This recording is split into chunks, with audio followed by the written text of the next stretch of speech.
Good afternoon guys. Ito po, nagluluto po tayo ng sinigang sa kamyas. Chicken, sinigang sa kamyas. Ayan po, yung chicken niya, pitso po. Ayan ang gusto ko sa part ng manok, pitso. Kasi malaman na part. Tapos, ayan po guys, puro kamyas siya. Ang daming pong kamyas. Kaya, pagkulo ng tubig po ng chicken, pinipiga ko lang, dinuduro ko lang po yung kamyas. Ayan po, talagang puro siya. Hindi, wala akong tinatapon masyado.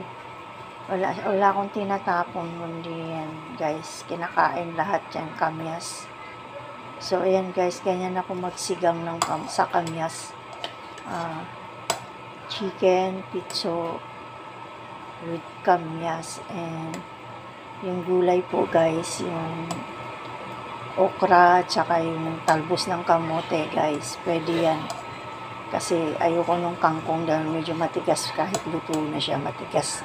Mahirap matunaw sa bituka.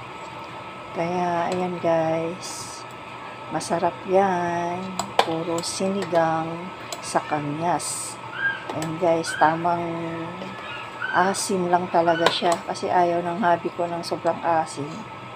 Kaya bagay lang yan. Tsaka sa panahon ito, uso ngayon pa rin ang ubo sipon, kaya the best yan, the best na ulam yan, ang sinigang chicken, ang sinigang sa kamyas. Kaya salamat sa panonood guys, thank you for watching.